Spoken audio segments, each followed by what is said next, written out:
할렐루야. 자, 오늘 주님께 나오신 저와 여러분들을 환영하며 축복합니다. 오늘 이 시간을 통해서 우리 하나님 앞에 정말로 간절함으로 나아가셔서 정말로 우리 주님 주시는 은혜와 또 응답받고 돌아가시는 저와 여러분들이 되시기를 간절히 바랍니다. 제가 늘 자주 말씀드리는 거지만 현대인들은요 좀 빨리빨리의 열병을 앓고 있는 것 같아요. 특별히 인터넷, 스마트폰 같은 그런 이제 매스미디어가 이제 더욱더 그런 열병을 부추기고 있는 것 같습니다. 자, 사실 우리도 그렇지만 저도 그렇지만 빠르지 않으면요 정말로 승부를 걸 수 없는 시대를 우리는 살아가고 있는 것 같아요. 한 가지 우리가 대표적인 예로 우리 불빛을 밝혀주는 형광등을 한번 생각해 볼 때도요. 제가 어렸을 때 그 형광등과 지금 형광등의 모습은 좀 다릅니다. 근데 지금 생각해 보면은 어렸을 때 그 형광등에 저는 로망이 좀 있는 것 같아요. 왜냐면요 그때 전등 스위치를 딱 켜면요 그냥 켜지는 것이 아니라 그 깜빡 하다가 딱 켜졌어요. 그 당시는요 지금 생각해 보면은 당시는 좀 느려도 크게 불편하지 않았던 그런 이제 시대였던 것 같습니다. 아마 그때 TV에서 선전했던 기억이 나는 게 뭐냐면 형광등을 20분 동안 20분 후에 외출하고 들어올 거 아니면 계속 형광등을 켜놓으라고 그랬어요. 왜냐면 계속 깜빡 그러는 게 더 전기세가 많이 먹기 때문에 그때는 이제 그렇게 형광등을 좀 밖에 외출을 오래 할 때만 끄고 잠시 나갈 때 올 땐 켜놔라. 그게 전기세 아낀다. 그런 얘기가 나올 정도로 그랬던 시대였습니다. 근데 그때 보면 형광등 그 옆에 보면은요 그 정식 명칭이 이제 스타트 램프라고 하는 것이 있는데 우리가 잘 알고 있는 그 초크다마라는 게 있었어요. 그래서 그것이 수명이 닿으면 형광등이 안 켜졌습니다. 그러면 이미 해는 제 기억에도 어렸을 때 해는 이미 뉘어 좀 저물어 가고 이제 날이 좀 어두워지고 있는데 이제 방에 불이 안 켜지니까 이 초코다마를 사기 위해서 이제 자전거를 끌고 이제 그 밤에 이제 근처에 이제 가게까지가 한 2km 정도 떨어졌었는데 거기 논길을 따라서 불빛 하나 없는 논길을 따라서 그렇게 가서 그 초코다마를 사와서 이제 형광등 옆에 이제 초코다마를 딱 끼게 되면요 다시 그 다마만 꼈는데 다시금 이제 깜빡 거리면서 불이 딱 켜졌습니다. 아마 그거 기억하시는 분들 있으실 거예요. 그런데 아마 그때 형광등을 아마 개발하고 그 초코다마를 개발했던 사람 아마 돈 많이 벌었을 것 같아요. 자, 그런데 그 이후에 이제 형광등에 이 초코다마 대신 그 지금 많이 쓰고 있는 거죠. 전자식 안전기가 이제 달리게 되면서 이제 전원을 딱 켜자마자 깜빡하는 것이 없었고 그냥 바로 형광등이 딱 켜지는 시대가 되었습니다. 그러자 아무리 비싸고 조금 고급지고 성능이 좋은 형광등을 할지라도요 천천히 켜지는 형광등은 사실 지금 거의 다 사라졌어요. 지금 거의 구경하기도 힘든 우리 그런 시대가 되었습니다. 전에는 TV도요 우리 LCD TV 처음 나왔을 때 기억하실 거예요. 딱 켜면요 TV가 바로 켜지는 것이 아니라 되게 비싼 TV인데도 불구하고 저 한참 지나야지 이렇게 불이 들어와요. 형광등이 아니 그 TV가 켜졌던 그런 것이 있는데 근데 요즘은요 바로 켜지는 이제 TV가 많잖아요. 요즘 LED를 선호하잖아요. 그러다 보니까 그런 TV가 있다 보니까 옛날에 늦게 켜진 TV는 사실 지금은 눈을 씻고 찾아볼 수가 없습니다. 또 컴퓨터는 어떻습니까? 컴퓨터도요 아무리 비싸도요 컴퓨터를 딱 켰을 때 이제 부팅이 된다고 그러잖아요. 그 부팅이 되는 시간이 10초 이내에 끝나야지 10초가 넘으면 사실 별로 10초밖에 안 되는데도 막 가슴이 답답하고 울렁거리고 이러면 컴퓨터 왜 이렇게 똥컴이야 이러면서 아마 여러분들 다 경험이 있을 거예요. 그래서 저 불과 몇 년 쓰지 않았어도 좀 느리다고 느껴지면은 답답해하고 결국에는 더 빠른 최신형 컴퓨터로 바꾸는 시대를 우리는 살아가고 있습니다. 스마트폰도 마찬가지고요. 이처럼요 우리가 이 땅의 모든 것은 사실 지금 시대는 속도가 생명입니다. 속도가 느린 것은요 살아남기가 어려워요. 기업을 하는 사람들 있어서도요 속도는 생명입니다.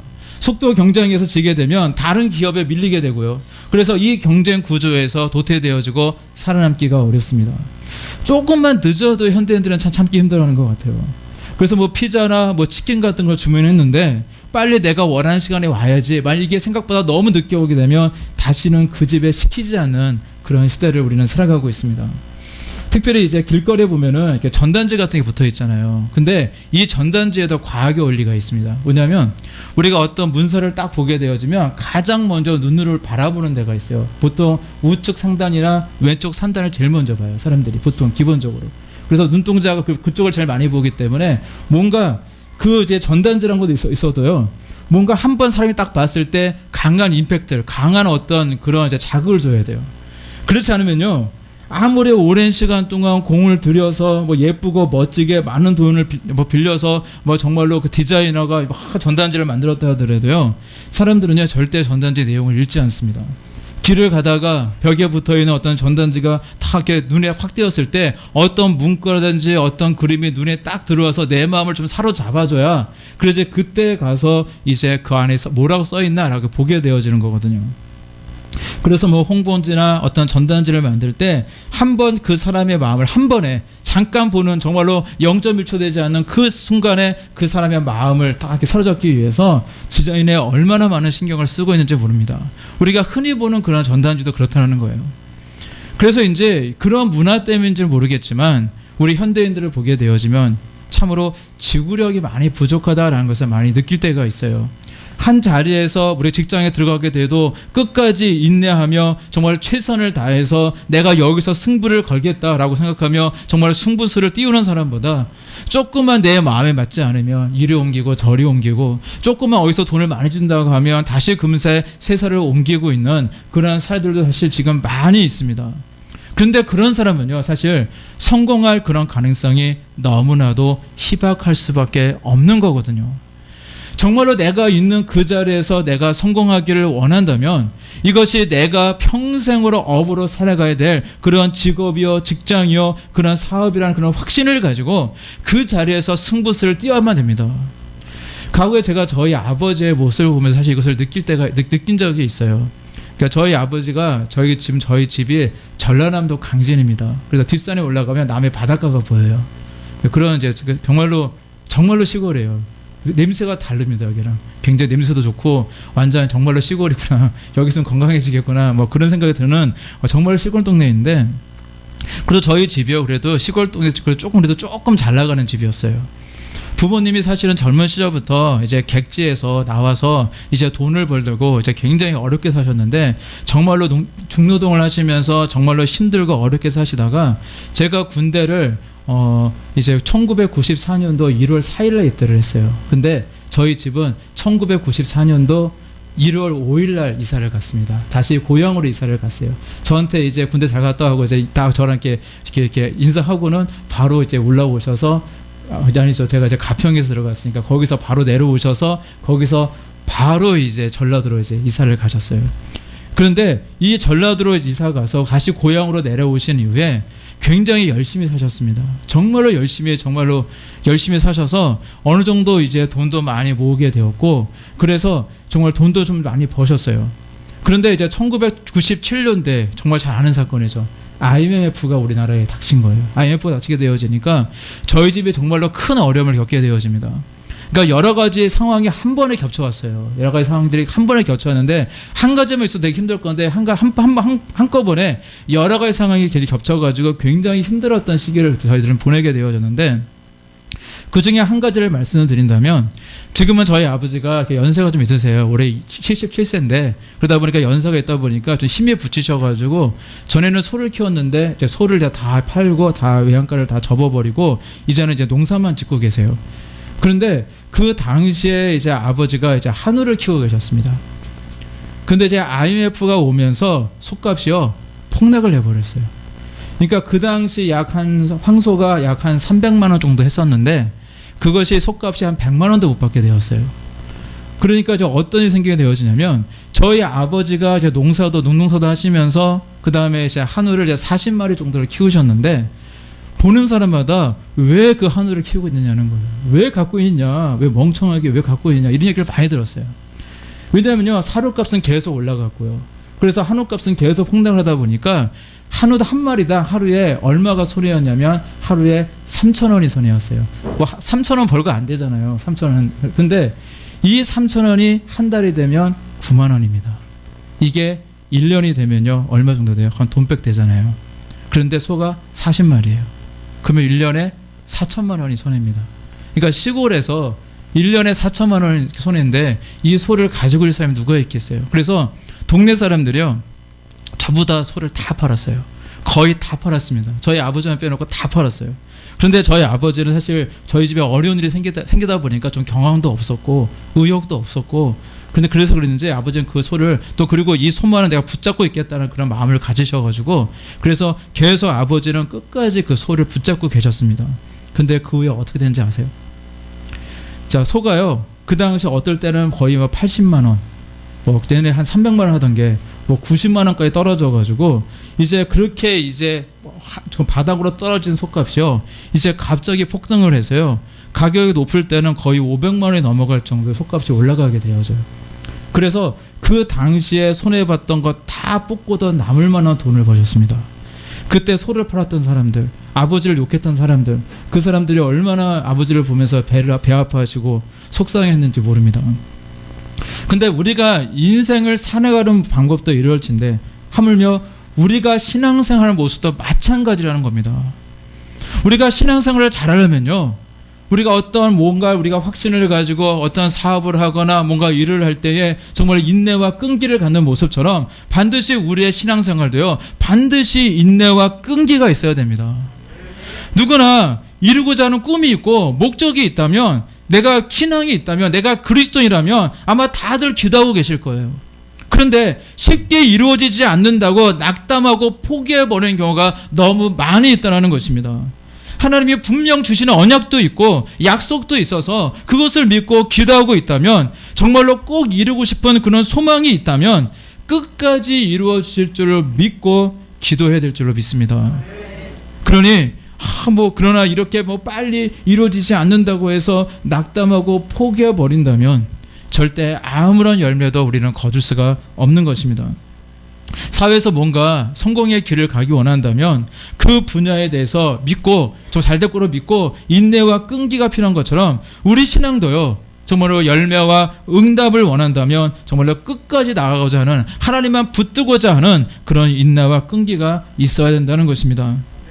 만약에 내가 가는 길이 하나님의 뜻이 없다면, 나의 욕심이라면 당연히 그만두는 것이 100번 옳은 일이겠지만, 그 길이 하나님에 대한 분명한 뜻이 있고 하나님의 연약해 주시는 언약과 비전의 길이라면 늘 우리는 내 믿음대로 될지어다라고 말씀하시는 우리 하나님의 그 말씀을 끝까지 믿고 정말로 그 믿음으로 나아가시는 저와 여러분들이 되시기를 간절히 바랍니다. 저와 여러분들도요 우리 도리께 처음에 오실 때 이제 믿음의 결단을 잊지 않았습니까? 저도 처음에 이제 도리께 부임할 때 물론 하나님의 명령도 있었지만 믿음의 결단하고 왔던 것처럼 저와 여러분들 모두는 믿음의 결단이 다 있으셨을 거예요. 이 교회가 하나님이 보내신 교회라는 그런 확신이 생긴다면 바로 이 자리에서 여러분 믿음의 승부수를 띄우시기를 바랍니다. 다른 데 쳐다보지 마시고 끝까지 참고 인내하면서 하나님의 역사를 이루어 가시기를 간절히 바랍니다. 이처럼 우리의 신앙에도요 지구력이 필요합니다. 끈기 있게 무릎 꿇고 기도해야 되고요, 정말로 끈기 있게 하나님께 매달려야 된다는 겁니다. 비록 내 눈에 아무것도 보이지 않아도요, 비록 내 인생 가운데 낙담할 이런 일이 절망될 것 같은 그런 일들이 생긴다고 할지라도 바로 이 길이 하나님이 인도해 주시는 길이다, 바로 이 길이 하나님께서 원하시는 길이다는 그런 자부심을 가지시라고요. 자부심을 가지고 꿋꿋하게 기도의 자리, 예배의 자리로 나아가시는 저와 여러분들이 되시기를 간절히 바랍니다. 제가 시골에서 이제 목회했을 때 이제 그 동네에 아주 재밌는 문화가 하나가 있더라고요. 근데 어느 해 이제 그 동네 그 밭딸기가 그렇게 잘 됐어요. 거기에 밭딸기가 너무 잘 돼가지고 그래서 그 해 밭딸기를 재배했던 농가들이 정말 돈을 많이 벌었습니다. 그랬더니 그 다음 해는요, 이 사람 저 사람이 다 밭딸기를 심으시는 거예요. 그랬더니 어떻게 된지 아세요? 밭딸기를 재배하는 농가가 많다 보니까 이제 판매 양이 이제 한계가 있잖아요. 그러다 보니까 다들 수입이 적어가지고 그의 밭딸기는 풍년이었는데 다들 손해를 볼 수밖에 없었습니다. 그리고 어느 해인가 매스컴에서 대대적으로 어떤 유명한 박사가 나와가지고 순무가 몸에 좋다라는 그런 방송을 했어요. 순무가 몸에 더 좋다 이러니까 그의 순무 농사를 한 농가들이 정말 떼돈을 벌었습니다. 막 순무값도 막 올라가가지고 진짜 돈을 많이 벌었어요. 그러니까 그 다음에 이 농가 저 농가 전부 다 순무를 심으시는 거예요. 그러니까 수술할 때가 되니까 이제 어떻게 됐냐면 이제 너무 많다 보니까 다들 헐값에 팔아야 되고요. 그리고 이제 비싼 임금을 정말로 지금 하루에 인부들 쓰는데 한 12만 원 정도 준다고 하더라고요. 근데 하여간 뭐 그 비싼 임금을 들여가지고 그래가지고 사람들을 고용을 해가지고 그 순물을 다 수확해봤자 그거를 팔아도 임금도 나오지 않아요. 오히려 손해였습니다. 그러니까 타산이 맞지 않으니까 그 소중한 순무밭을 그냥 갈아엎었던 사례가 그때 많이 있었어요. 근데 왜 그럴까요? 왜 그러냐면 소문을 쫓아 살아가기 때문에 그렇습니다. 누가 이것이 좋다고 하면 이쪽에 기가 쏠깃해서 쫓아가고 있고요. 저것이 좋다고 그러면 저쪽에 기가 쏠깃해서 쫓아가고 있는 정말로 뒤늦게 다른 사람들은 다 이제 벌려놓은 그 뒤에 늦게 쫓아가고 있으니까 그걸로 인해서 이렇게 자꾸 실패하는 그런 일이 생기게 되어진다는 거예요. 그런데 앞서 나가는 사람들은 성공하더라고요. 쫓아가는 것이 아니라 정말로 끝까지 신념을 가지고 정말 앞에서 개척가는 사람들은 성공하더라고요. 이처럼 남들이 하지 않는 일을 해야지 성공하는 겁니다. 미래의 앞일을 예상하고 무언가 새로운 것을 아이템을 개발하고 뭔가 새로운 것을 해야 성공한다는 거예요. 그냥 소문만 따라서 남들 그냥 뒷공무니만 막 열심히 쫓아다니면서 살아간다면 그 인생은요 절대 성공과는 좀 거리가 먼 인생을 살아갈 수밖에 없는 것입니다. 그래서 저와 여러분들은요 세상 사람들처럼요 소문을 쫓는 인생에 대해서는 안 될 것입니다. 여기가 좋다 하면 우르르 가고 저기가 좋다 하면 우르르 몰려가는 그런 모습이 아니라 남들이 가지 않느냐고 정말로 기피하는 길이라고 할지라도 그 길이 우리 하나님께서 원하시는 길이라면 믿음의 결단을 가지고 나아가시기를 바랍니다. 바로 우리 주님을 향한 그런 믿음의 결단이 있어야 한다는 거예요. 우리 주님의 말씀에 따라 우리 주님의 뜻에 따라 늘 순종하며 살아가고자 하는 그런 믿음의 결단이 있어야 됩니다. 사람들은요 우리 주님의 말씀에 순종하려고 하지 않습니다. 사람들은요 그중에 넓은 길, 편한 길, 그냥 출세가 보장되어 있어 보이는 그런 길로만 나아가려고 한다는 거예요. 그렇지만 이 순종의 길은요 희소성이 있거든요. 많은 사람들이 가지 않으려고 하기 때문에 가치가 있는 겁니다. 오히려 그래서 가치가 있는 거예요. 사람들이 그 힘든 길로 왜 가? 왜 그 길로 아무것도 보이지 않는데 왜 길로 가냐? 그렇게 얘기한다 할지라도 정말 이 길이 하나님께서 원하시는 길이라는 확신이 있다면 희소성의 법칙이 있잖아요. 많은 사람들이 가지 않기 때문에 그렇기 때문에 우리는 이 길이 가치가 있다는 사실을 기억하시길 바랍니다. 그래서 인간적인 눈을 볼 때에 정말로 힘들어 보이고 다들 싫어하는 그런 좁은 문일지 모르지만 바로 그 좁은 문으로 들어가고자 하는 그런 믿음의 결단이 우리에게 있어야 될 줄로 믿습니다. 그리고 우리 도립교에 속해 있는 저와 여러분들 모두는 바로 이러한 믿음의 결단으로 나아가시기를 간절히 바랍니다. 그 경상남도 그 거창에 그 거창고등학교라는 학교가 있습니다. 근데 이 거창고등학교에서는요 그 보통 이제 그 학교에 학훈이라는 게 있잖아요.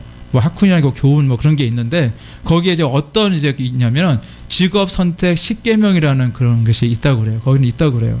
근데 거창고등학교는 이제 미션스쿨입니다. 기독교 학교인데 지금 돌아가신 그 고 정성은 교장 선생님께서 학생들을 위해서 쓴 글이라고 그래요. 그 글이. 그래서 이 정성은 이제 교장 선생님은요 어느 유명한 대학교에서 이제 부학장 자리를 와라라고 그렇게 이제 했는데 이제 그것도 마다하고요. 사실은 이제 이 학교가 정성원 교장 선생님의 아버지가 처음에 이제 이렇게 세웠던 학교라고 그래요. 그래서 이제 아버지의 유업을 받아서 이제 하기 위해서 다 쓰러져가는 이 시골 학교인 이제 거창 고등학교로 이제 부임을 하셨다고 합니다. 그 후에 이제 그때 당시적 군사 정권이하고 굉장히 어수선했잖아요. 그래서 군사 정권의 그 삼선 개헌을 이제 반대하고 그래가지고 이 정권에서도 이제 미연털이 박혀가지고 거의 폐교에 버금가는 그런 제재를 받기도 했었다고 그래요. 그럼에도 불구하고 불의와 끝까지 타협하지 않았고요. 끝까지 학교를 지켜낸 그런 훌륭한 그런 선생님이셨습니다. 그리고 이제 정성은 교장 선생님이 쓴 직업 선택의 10계명의 내용을 이제 썼는데. 저 이런 내용이에요. 한번 잘 생각해 보세요. 아마 저와 여러분들이 가는 길과는 좀 다를 수 있습니다. 한번 이분이 어떤 글을 썼는지 한번 보세요. 첫 번째, 월급이 적은 쪽을 택하라. 두 번째, 내가 원하는 것이 아니라 나를 필요로 하는 것을 택하라. 셋째, 승진의 기회가 거의 없는 것을 택하라. 넷째, 모든 조건이 갖추어진 것을 피하고 처음부터 시작해야 되는 황무지를 택하라. 다섯째, 앞을 다투어 모여드는 곳을 절대 가지 마라. 여섯째, 장래성이 전혀 없다고 생각되는 곳으로 가라. 일곱째, 사회적 존경 같은 것을 바라볼 수 없는 곳으로 가라. 여덟째, 한가운데가 아니라 가장자리로 가라. 아홉째, 부모나 아내나 약혼자가 결사 반대하는 곳이면 틀림없다. 의심치 말고 가라. 열 번째, 왕관이 아니라 단두대가 있는 곳으로 가라. 자, 이 계명은요, 너무나도 현실적이지 않은, 너무나도 비현실적인 그런 사실 이야기입니다. 그래서 한 번은요, 이 거창고등학교 학생들이요, 이 정성은 교장 선생님을 찾아와서 이 학교에 붙어 있는 이 직업 선택의 10개를 좀 떼자. 누가 이런 생을 사냐, 불가능한 일이다 하면서 막 그렇게 어떻게 할 수 있습니까 하면서 이렇게 따지러 왔어요. 그랬더니 이 정성은 교장 선생님이요, 이렇게 얘기를 했습니다. 아무개 선생님이 계시잖아. 이 한마디 했대요. 아무개 선생님이 계시잖아. 그랬더니 이 아이들이요, 입을 다물고 숙연해졌다고 그래요. 저도 그래서 이 아무개 선생님이 누군가 싶어서 많이 찾아봤는데 누군지 잘 모르겠더라고요. 그런데 하여간 이 정성은 교장 선생님이 말씀하셨던 그 선생님은요, 그 서울대학교에서 그 수석으로 졸업하신 그런 분이라고 그래요. 구체적으로 그 아무개 선생님이 어떤 삶을 살았는지는 제가 좀 찾지를 못했지만 정말로 그 명문대인 이 서울대학교를 수석으로 졸업했음에도 불구하고 자신의 욕심과 성공을 위해 살지 않고요, 아마 남들이 가지 않는 길로 가신 아마 그런 이제 선생님이라는 사실을 우리는 알 수가 있습니다. 그러면서 교장 선생님은 이렇게 말씀을 했다고 합니다. 나는 그런 사람이 10년 동안 단 한 사람만 나와도 직업 선택의 10개는 붙일 가치가 있다고 생각한다. 너희들이 괴로우면 괴로웠지 뭘 그걸 떼라고 그렇게 하냐, 그렇게 얘기를 했다고 그래요. 그냥 괴로워하라는 거예요. 이렇게 학생들에게 반문했다는 것입니다. 물론 직업 선택은 그들의 자유예요. 그리고 여러분들 자녀들을 키우시고 뭐 장성하신 분들도 있겠지만 정말 자녀들이 성인이 되었을 때 이제 직업 선택하는 것은 스스로 해야 되는 일입니다. 그러나 적어도 우리가 그리스도인 부모라고 한다면, 내가 크리스찬 부모라고 한다면 뭔가 세상 사람들과는 다른 이야기를 해주지 않을까라는 그런 생각을 해보게 되어집니다. 모든 사람들은 다 사실 넓은 길로만 가려고 그래요. 출세를 쫓고 성공을 쫓고 부귀영화를 쫓으며 살아가려고 합니다. 그러나 우리 그리스도인들은 좀 달라야 됩니다. 자신의 출세보다는 비록 좁은 문처럼 보여도 정말로 아무도 가지 않으려고 하는 하나님이 원하시는 빛과 소금의 삶을 살기 위해 우리는 그 길로 가야 될 줄로 믿습니다. 물론 하나님의 뜻 안에서 해야 되는 거예요. 무조건 어렵게 살라는 것이 아니라 하나님께서 명령하셨을 때 그 길로 우리는 나아가야 한다는 것입니다. 오늘 읽으신 말씀에서 제자들이 예수님께 물었습니다. 구원 얻는 자가 적으니까, 뭐 구원 얻는 사람이 적습니까? 라고 이렇게 질문을 하게 되어지는데, 이 질문에 담겨진 제자들의 마음을 한번 가만히 생각해 보시길 원합니다. 자, 예수님의 제자들이요, 예수님을 따를 때는요, 기적을 바랬고요, 형통을 바랬고, 출세를 바랬고, 예수님을 통해서 뭐 유대 나라가 로마로부터 막 해방되어지고, 정말 그럴 때 자기도 우리 한 자리 차지할 수 있겠지, 뭐 그런 생각을 하면서 놀라운 기적과 같은 그런 복이 있어지기를 바라고 그런 마음으로 따랐던 거거든요. 다시 말해서 그들이요, 예수님을 따랐던 처음 이유는요, 남들처럼 넓은 길로 가고 싶었기 때문에 예수님을 따랐던 것입니다. 그런데 예수님을 따르면서 우리 예수님의 말씀을 잘 듣다 보니까 그게 아니거든요. 예수님은요, 그 뭐라고 말씀하시냐면, 부자가 천국에 들어가기가 약대가 바늘구멍으로 들어가기보다 어렵다고 말씀하셨어요. 나는 부자 되고 싶은데. 그런데 나는 부자 되고 싶은데 천국 들어가기가 어렵다는 거예요. 바늘구멍, 정말로 그 낙타가 정말 바늘구멍으로 들어간 것보다 부자가 천국으로 들어가기 어렵다, 이렇게 말씀하십니다. 또 자기 십자가를 지고 나를 따르라 말씀하시고요, 기타 등등 그 말씀하신 거를 잘 듣게 보니까 넓은 문이 아니라, 자기가 생각했던 넓은 문이 아니라 좁은 문을 얘기하고 계신 겁니다. 자기들은 복받고 싶고 세상적으로 정말로 세상적인 그런 부귀영화를 정말로 얻고 싶고 출세하고 싶어서 예수님을 따랐는데, 출세는커녕 점점 정말로 자기가 가는 길이 점점 어려운 길, 좁은 길로만 느껴지고, 정말로 그러다 보니까 예수님이 말씀하시는 그것을 듣다 보니까 사실 구원받는 것도 어렵게만 느껴졌습니다. 그래서 물어본 겁니다. 구원 얻는 자가 적으니까. 그때 예수님께서는요, 구원 얻는 사람이 적다 이렇게 얘기 안 하셨어요. 뭐 전체 인구의 10%가 구원받는다, 아니면 50%가 구원받는다, 이런 얘기도 하지 않으셨습니다. 단 한마디를 하시는데 좁은 문으로 들어가기를 힘써라 라고 그렇게 말씀하셨습니다. 이게 적다는 말입니까? 많다는 말입니까? 많다는 의미는 아니겠죠. 그만큼 구원을 받는 사람이 적다라는 의미입니다. 사실 초대교회 당시에 예수님을 믿는 것 그 자체가 사실은 좁은 문이었습니다. 엄청난 결단을 해야만 했어요. 유대인으로부터 자신의 권리를 포기해야만 됐습니다. 유대인들은 자기만의 그 공동체가 있는데 거기서 마치 출교당하는 그걸 각오해야만 기독교인이 될 수가 있었어요. 그리고 때로는 순교의 각오를 가져야만, 무릎 써야만 했습니다. 그럼에도 불구하고 수많은 그리스도인들이요, 결단하고 정말 좁아 보이는 이 신앙의 문으로, 이 좁은 문으로 들어갔다라는 것입니다. 왜냐하면 그곳에 참 기쁨이 있었기 때문입니다. 그곳에 소망이 있고 그곳에 의미가 있고 가치가 있었기 때문에 비록 좁고 힘든 길처럼 보였지만, 세상이 인정해주지 않는 길이었지만 그들은 그 좁은 문을 택했던 겁니다. 그래서 그들은요, 주님의 능력을 경험했고요, 주님이 주시는 평안과 기쁨 속에 살아갔다라는 것입니다. 이게 바로 영적인 원리이고 법칙인 줄로 믿습니다. 좁은 문으로 들어가는 자만이 하나님의 능력을 경험한다는 거예요. 그리고 누구에게나 그 가능성은 다 열려 있습니다. 바로 나의 믿음대로 되는 거예요.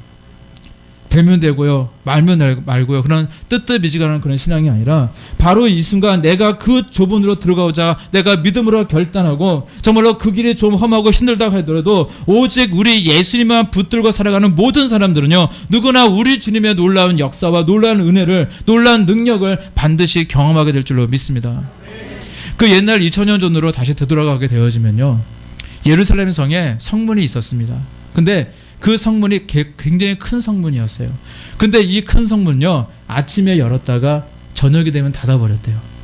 자, 그러면 밤중에 이제 거기 많은 물건을 들고 장사하는 사람들도 있을 거고, 늦게 귀가하는 사람들도 있을 거잖아요. 그런데 그러면 이제 밤중에 멀리서 돌아오는 사람들은요, 이 성에 들어와야 되는데 이제 못 들어오게 되어지니까 이제 어떻게 했냐면 사람들을 위해서 비상구를 하나 만들었습니다. 근데 이 성문 옆에 아주 조그만 개구멍 같은 그런 작은 문을 만들어서 이제 늦게 오는 사람들은 이제 그 성 안으로 들어올 수 있게 해줬다고 그래요. 근데 그 문이 어찌나 작든지 그 사람들은 그것을 가리켜서 뭐라 얘기하냐, 바늘구멍이라고 얘기를 했다고 그래요.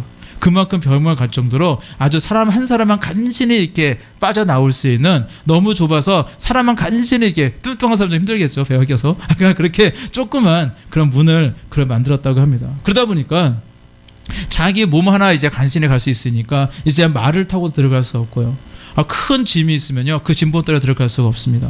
자, 그런 문을 만들었다고 그래요. 근데 우리는요, 여기에서 한 가지 큰 교훈을 얻게 되어집니다. 좁은 문으로 들어가기 위한다면 사실은 내 것은 다 버려야 된다는 거예요. 나의 교만을 버려야 되고요, 나의 아집을 버려야 되고요, 내가 무언가를 나 혼자서 스스로 해보고자 하는 그런 마음을 우리는 다 버려야 된다는 겁니다. 그리고 하나님만 붙드는 겁니다. 바로 그것입니다. 좁은 문이라는 것은요, 나를 버리고 우리 하나님을 붙드는 거예요. 좁은 문은요, 세상에 좋아 보이는, 그럴듯하게 보이는 그런 소문을 쫓아가는 것이 아니라 우리 인생의 주인이신 우리 하나님을 쫓아가는 겁니다. 따라서 하나님이 좁은 문으로 들어가라고 명령하시니까 순종하고 들어가는 그러한 믿음의 결단, 바로 그런 결단이 우리에게는 있어야 될 줄로 믿습니다. 바로 우리 도리 비전은요, 좁은 문으로 들어가는 비전인 줄로 믿습니다. 우리 비전은요, 보통 상식으로 이루어지는 비전이 아니에요. 그래서 저는 이렇게 믿습니다. 아무도 가지 않았던 그 길이기 때문에 희망이 있는 줄로 믿습니다. 아무도 이 길을 가지 않았거든요. 그래서 바로 저와 여러분들, 여기 계신 저와 여러분들이 바로 비전의 주인공들인 줄로 믿습니다. 그런데 사실 생각해보면요, 문만 좁아요. 문만 좁은 거예요. 그 문으로 들어가기 위해서는 힘들 수도 있습니다. 오랜 기다림과 끈기와 인내와 기도가 있어야 될 것입니다. 그러나 그 문 안에 딱 들어가면요, 끝없고 웅장한 하나님의 큰 비전이 펼쳐지게 됨을 믿으시기를 바랍니다. 커다랗고 화려한 큰 문을 열고요, 짐을 잔뜩 들고 이고 지고 멋지게 들어갔더니 그것이 만일 지옥이라면요, 그곳은요, 그 길은 멸망의 길입니다. 고통의 길입니다. 그런데 초라하고 작은 문이지만 정말로 내가 가지고 있는 모든 것을 다 버리고 정말로 작은 문이기 때문에 초라해 보이기 때문에 내 몸만 간신히 그냥 이렇게 빠져서 나갔더니 그곳이 천국이라면요. 큰 자치가 열리고요. 저 맛있는 것 잔뜩 있고요. 하나님이 주신 귀한 상급들이 예비되어 있다라는 것입니다. 얼마나 멋있습니까? 화려하고 큰 문으로 있는 그 멸망의 길로 가시겠습니까? 아니면 아주 좁은 문이 달려있는 천국의 문으로 가시겠습니까? 우리는 그 결과를 알기 때문에 해볼만 하지 않겠습니까? 내가 하나님을 바라며 믿음의 결단을 그래서 우리는 지금 해야 될 줄로 믿습니다. 하나님이 원하시는 길이요, 하나님이 축복해 주시는 그런 길이기 때문에 정말로 겉의 모습만, 문이 작다라는 그 모습만 보지 마시고 정말로 하나님 앞에서 그 문으로 들어가고자 그 결단을 행하시는 저와 여러분들이 되시기를 간절히 바랍니다. 그런데 여기에는요, 한 가지 중요한 법칙 한 가지가 있어요. 오늘 보시는 말씀 30절 말씀에 이렇게 말씀하고 있습니다. 보라, 나중된 자로서 먼저 될 자도 있고 먼저 된 자로서 나중될 자도 있느니라 하시더라 말씀하고 있습니다. 자, 이 말씀은요, 우리가 항상 늘 경각심을 가져야 된다는 사실을 일깨워주는 그런 말씀이기도 합니다. 내가 먼저 교회를 다녔고 내가 먼저 직분을 받았다고 해서 내가 먼저 도리께 교인이 됐다고 해서 하나님은 그 사람을 더 높게 평가해 주시는 것은 아니다라는 사실입니다. 이게 영적인 법칙이거든요. 천국에 들어가면요, 3번 올라온다고 그래요. 3번. 첫 번째는요, 당연히 천국에 왔을 거라 생각했던 사람이 안 보여서 놀란대요. 두 번째는요, 천국에 이 사람 못 올 거야. 못 올 거야. 뭐 신앙이 없어, 믿음이 없어라고 생각했던 그 사람이 천국에 있어서 놀란대요.